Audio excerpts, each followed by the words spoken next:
And then I just want to go over a few things and just kind of state the obvious in the room. So I understand the seasonality of what we're coming up. September, we're 2 months from the election. I totally get it.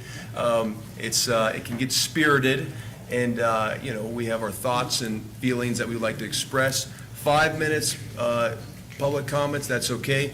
Want to make it crystal clear though. Hey, First Amendment right, say whatever you'd like, totally okay, no sweat.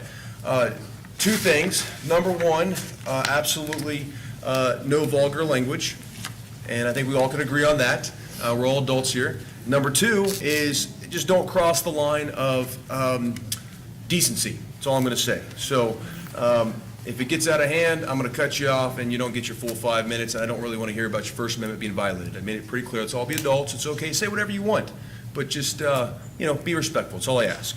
So with that, I see two, and we will go ahead and start with Mr. Bill Thomas. Sir, come on up.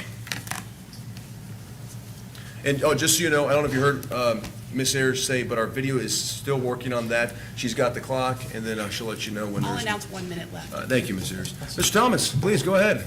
Bill Thomas, 838 Dorjing.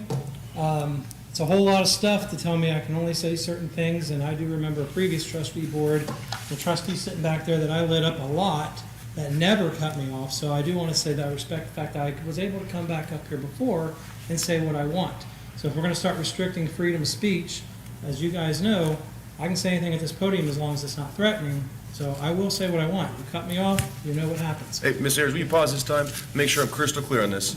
Just no vulgar language. I think it's pretty self-explanatory, cursing, things like that. And then just crossing a line of disrespect. But I mean, take it for what it's worth, but Sure. It is what it is. Okay, Ms. Gotcha. Ayers. So I'm here to address the trustee board on the Gordon Evans situation. I've not come up to address it publicly. A lot of residents are upset. I'm upset about it. You have, you guys ran on a platform of caring about what the residents have to say. That's what the whole Miller place, that's what got Trustee Logan was fighting about with these guys back here, that Miller place was a problem. Here we are fast forwarding to almost a similar situation, except there's no development other than development that's not aligned with the zoning of that property. You have a resident that sued Doug Evans.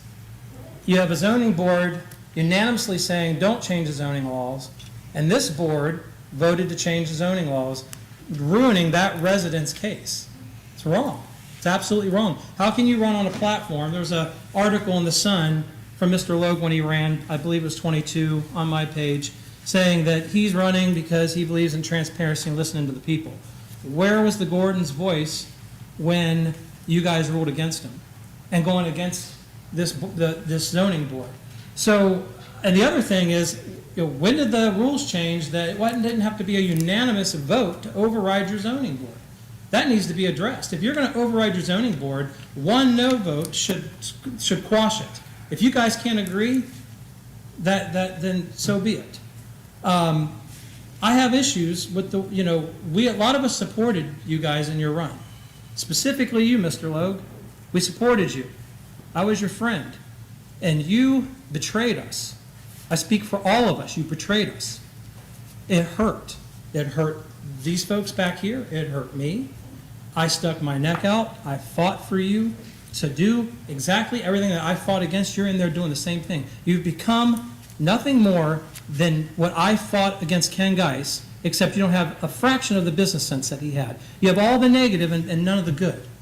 And as far as that sign back there, that resident didn't give you permission to put that sign. I saw you taking my picture when I come in, so it's opening it up for discussion since you decided to take my picture. That resident texted me and said, you have a voicemail from them. Where do you get off having the arrogance to just put your signs in this township anywhere you want without the owner's permission? That owner didn't give you permission. You stuck your card in their door and you put your sign on their property. I don't think any of these guys were that low to do that. I'm just shocked at where we have become, and I'm disappointed that you would go do that and be that disrespectful. That resident is hot, highly upset.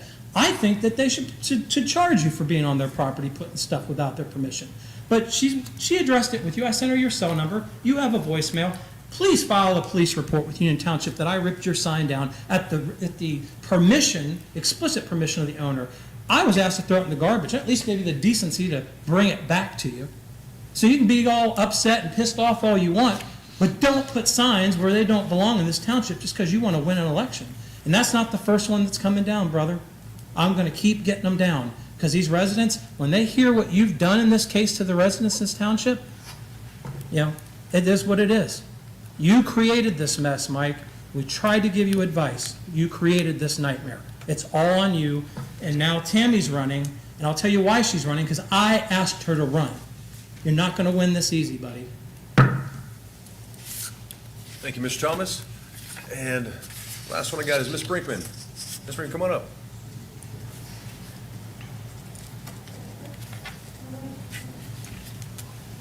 Good evening, Ms. Brinkman. Hello. Tammy Brinkman, 4759 Summerside Road.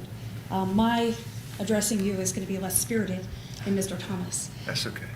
As everybody on the board or on the podium knows, I'm running for trustee, and learning more about the operations and asking questions of people. I was surprised when I was provided with the legal fees and expenditures of the township over the last 3 years. And I thought it was important for me to share this, what I found, so that the audience here, the community at large that's perhaps watching online, would know what the fees look like. In 2021, and this is before you hired Brody Conover with Bricker and Eckler, you spent $103,000 on legal fees. In 2022, that increased by 150% to $151,000. Year-to-date 2023, and this is payable through maybe mid-August, you're on track to be greater than $200,000 in fees. And I was really taken aback by that, because I think one of the things that Mrs. Ayers brought to the table, as described by each of you, that she has a legal background. And bringing that to the board was going to save us in legal fees, and obviously that has not occurred. So I wanted to make sure that that was kind of addressed, and I look forward to hearing some explanation as to why the fees may have gone up 150% and 200% more than the year before you hired Brody. And the last thing that I'd like to say is, as a member of the West Claremont School Board, and having served this community for many years, I'd like to extend a very heartfelt thank you to Chief Dimeling for all he's done for the students of our district, for our staff and our buildings. You have been the one person in our community we could consistently depend on, and know without a doubt you had every one of us in your heart and mind in all decisions. And when you showed up, we always felt comfort in knowing that you were there. So thank you for your years of service for Union Township. You are very much appreciated and will be very missed. Thank you.